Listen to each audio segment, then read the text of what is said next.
Stop what you're doing right now. I just received leaked audit documents from a whistleblower inside a major London vaulting service. The preliminary Q1 audit data for LBMA and ComEx silver inventories. And what these documents show is not a discrepancy.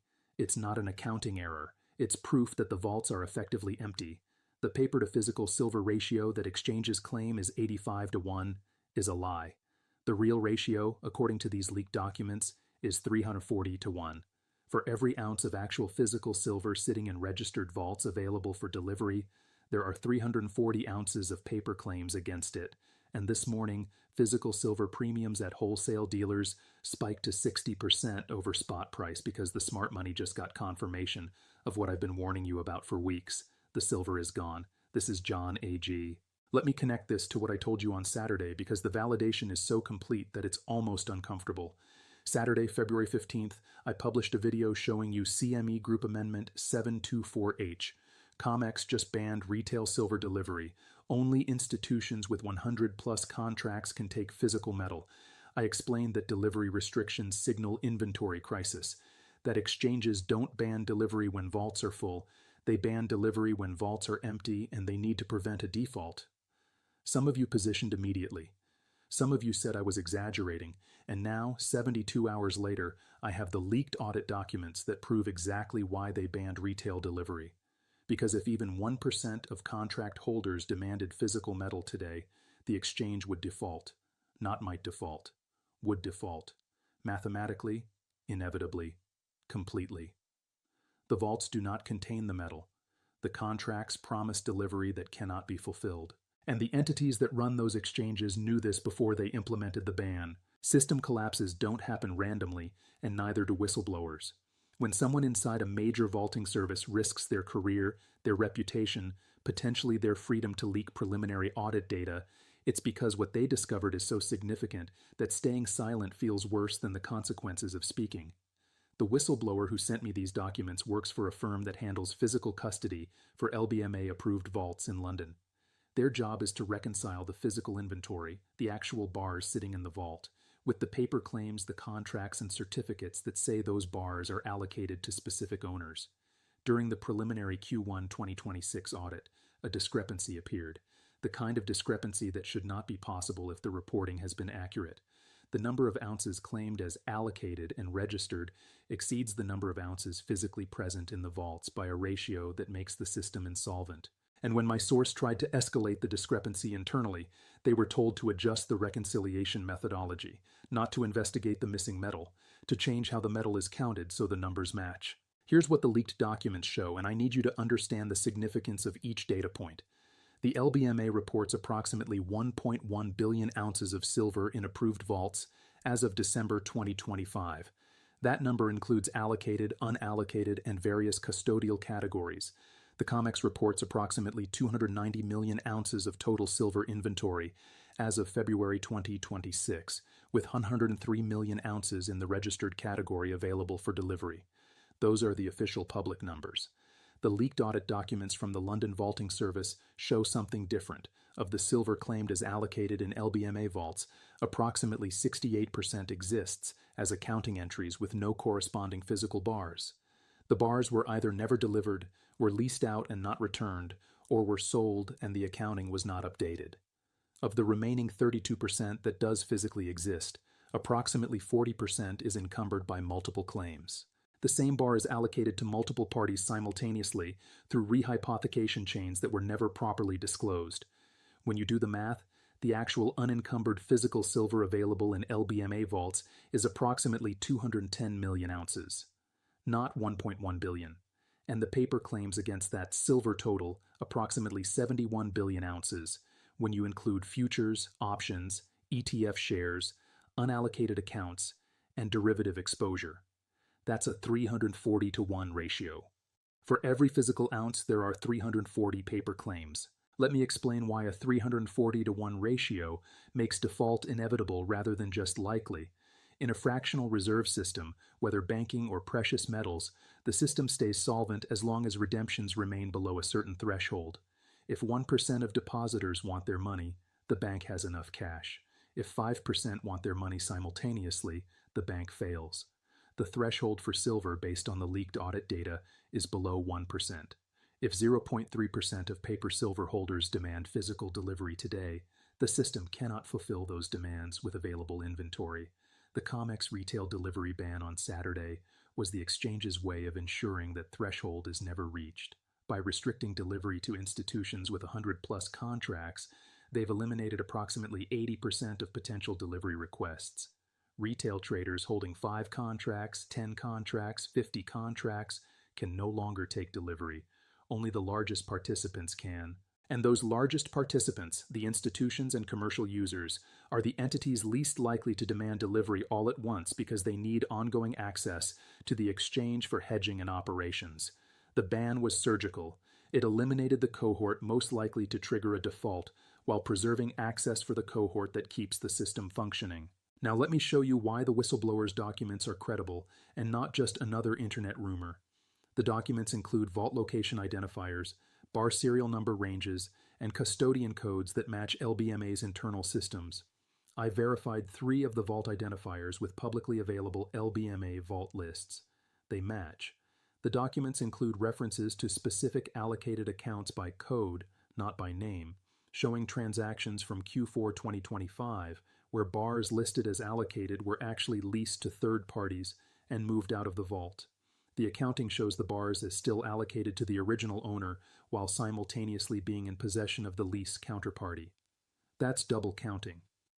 And the documents include email chains, heavily redacted, where vault managers discuss the discrepancies and were told by senior management to use alternative reconciliation methods to make the numbers match the reported figures. The phrase alternative reconciliation methods is not accounting language.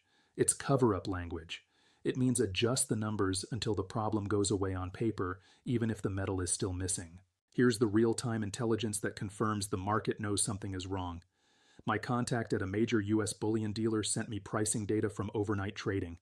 Physical silver premiums, the amount above spot price that dealers charge for actual metal, have spiked. Generic rounds that were trading at $35 to $45 over spot on Tuesday are now $78 over spot this morning. That's a 60% premium. American Silver Eagles are $95 over spot. Wholesale bars, 1,000-ounce London Good Delivery bars, are trading at $52 over spot in dealer-to-dealer transactions. Those premiums don't spike because of high demand during a normal market correction. They spike when supply is constrained, and dealers can't source metal at anywhere near the paper price. Dealers buy from refiners, wholesalers, and other dealers. If all of those sources are tight, if everyone is quoting elevated premiums or refusing to sell entirely, it signals that the primary supply chain has fractured. And the primary supply chain fractures when the vaults that are supposed to buffer supply and demand are empty. Let me connect the leaked audit to the Swiss refiner force majeure I reported 2 weeks ago because the pattern is the same. Swiss refiners declared force majeure on 1,000-ounce bar deliveries because they could not source feedstock. That seemed isolated at the time. A Swiss problem, maybe a logistics issue, maybe a temporary bottleneck. But if the LBMA vaults are 340 to 1 levered and functionally empty, the Swiss refiners couldn't source feedstock because the feedstock doesn't exist in the quantities needed. Refiners get silver from mines, from recycling, and from vault withdrawals when entities want to liquidate positions. If the vaults are empty, that third source disappears. The refiners can't buy silver from the vaults to refine into bars for delivery because the vaults don't have excess silver to sell. They're over-leveraged themselves. So the refiners declare force majeure. The dealers raise premiums to 60% over spot. And the exchanges ban retail delivery. 3 separate events in 3 separate parts of the supply chain, all pointing to the same underlying reality. There's no physical metal left at prices anywhere near the paper price. Now let me explain why the 68% phantom inventory number is the most damaging piece of the leak. Phantom inventory means bars that are claimed as existing in allocated accounts, but do not physically exist in the vault. How does this happen? The most common mechanism is leasing without disclosure. An entity deposits 10,000 ounces into an allocated account. The custodian, needing to earn a return, leases those ounces to a third party, typically a bullion bank, or a short seller who needs physical metal to deliver against a position. The lease agreement says the ounces will be returned in 30, 60, 90 days, but the third party doesn't return them. They sell them, or they lease them to someone else, or they default. The custodian does not update the original account holder's statement. The statement still shows 10,000 ounces allocated, but the ounces are gone. They're in someone else's possession, or they've been sold into the market, or they no longer exist as identifiable bars. The account holder thinks they own metal. They own a promise. And when the audit reconciliation tries to match physical bars to account claims, the discrepancy appears. 68% of allocated silver is phantom. That number is so large that it indicates systematic, not isolated practices. This wasn't a few bad actors. This was industry-wide operational leverage that worked as long as no one demanded delivery. Here's the emergency money trail that shows who's moving before this becomes public. My source at a private wealth management firm in Switzerland confirmed that between Monday and Wednesday this week, they processed $470 million in client orders for physical precious metals, not ETFs, not futures, physical bars in allocated storage outside the LBMA system. Their typical weekly volume is $40 to $60 million. This is an 8x spike in 3 days. The clients placing these orders are ultra-high net worth individuals, family offices, and sovereign entities. They're not reading leaked audit documents on Twitter. They're receiving briefings from advisors who have access to the same intelligence I'm reporting, and those briefings are saying the same thing. The vaults are empty. The paper-to-physical ratio is unsustainable. A default is coming. Position now in physical metal outside the compromised system before premiums widen further or supply disappears entirely. These entities don't wait for CNBC to confirm the story. They act on intelligence while retail is still debating whether the leak is credible. Let me now walk you through what happens when a 340-to-1 leverage system faces even minor redemption pressure. Assume 1% of paper silver holders decide they want physical. That's 710 million ounces demanded against 210 million ounces available. The shortfall is 500 million ounces. The exchange has 3 options. Option 1, fulfill the deliveries using available inventory, and default when inventory runs out after the first 30% of requests. Option 2, offer cash premiums to incentivize settlement instead of delivery. Pay holders $20, $30, $50 over spot to settle in cash instead of taking metal. Option 3, restrict delivery entirely. Ban retail, ban small institutions, gradually tighten eligibility until only a handful of approved entities can take delivery. We've already seen Option 3 implemented on February 15th with the retail ban. We're likely to see Option 2 implemented soon as cash settlement premiums appear for March contracts. And if neither of those options contain the redemption pressure, we'll see Option 1, default. The exchange announces force majeure. Contracts are cash settled at a fixed price regardless of what physical metal is trading at, and the gap between paper price and physical price becomes permanent. 2 separate markets, one for contracts, one for metal. Here's the validation of the Saturday video that makes this entire sequence undeniable. I told you on Saturday that ComEx banned retail delivery and that delivery restrictions signal empty vaults. I said they were locking the exits before something much larger happened. On Tuesday, the repo market seized and the Fed printed $840 billion. I showed you that was the bailout they were preparing for. And now today I have leaked audit documents showing the vaults are 340 to 1 leveraged with 68% phantom inventory. The progression is exact. Lock retail out of delivery. Seize the funding markets to justify printing. Print $840 billion to stabilize banks. And now the leak that explains why all of it was necessary. The silver shortage isn't coming. It's here. It's been here for years. And the system has been managing it through accounting fraud, delivery restrictions, and monetary expansion. What you're watching is not 3 separate crises. You're watching 3 stages of the same crisis. And the entities managing that crisis knew about the empty vaults before they banned delivery. They knew about the repo stress before they printed. And they know what's coming next. Now let me show you why the 60% physical premium is the market's verdict on the paper price. In a functioning market, the premium for physical delivery over paper price should be minimal, maybe 2 to 5% to cover minting, shipping, and dealer margins. When premiums hit 20%, it signals supply stress. When they hit 40%, it signals severe shortage. At 60%, the market is saying the paper price is fiction. Buyers who need physical metal, who cannot settle for a contract or an ETF share, are paying $78 over a $130 spot price. That's $208 all in for a generic silver round. The spot price of $130 is what paper contracts are trading at. The real price, the price you pay to obtain actual metal, is $200. That's not a premium. That's a separate market, and the entities paying $200 are not overpaying.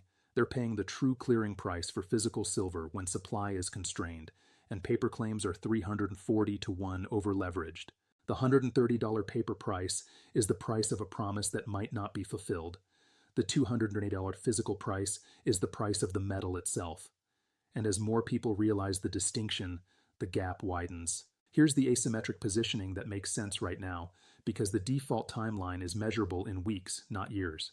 The first position is physical silver held outside the LBMA and ComEx systems entirely, not allocated storage in London vaults that just got exposed as 68% phantom inventory. Not ComEx warehouse receipts that can't be redeemed if you're retail.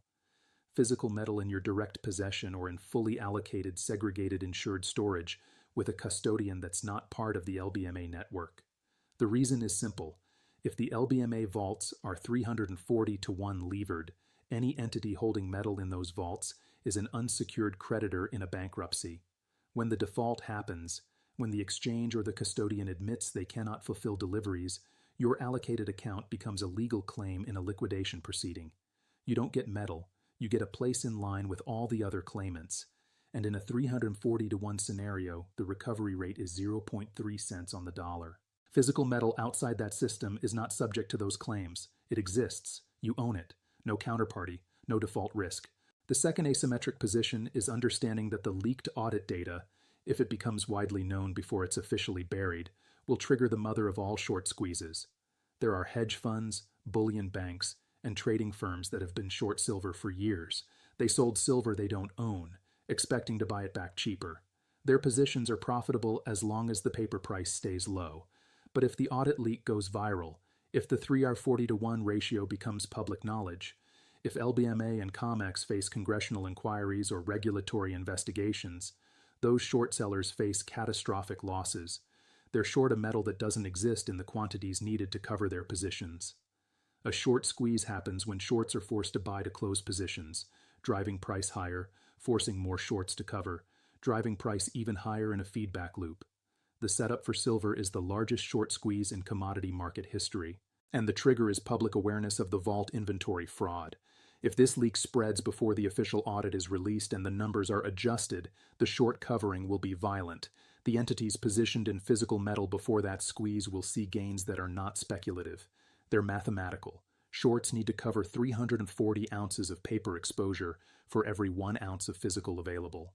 The third asymmetric position is recognizing that the regulatory response to this crisis will be to protect the exchanges, not the investors. When the LBMA and ComEx defaults become undeniable, regulators will not shut down the exchanges or force them to deliver metal they don't have. They'll approve cash settlement at prices that protect the short sellers and the institutions.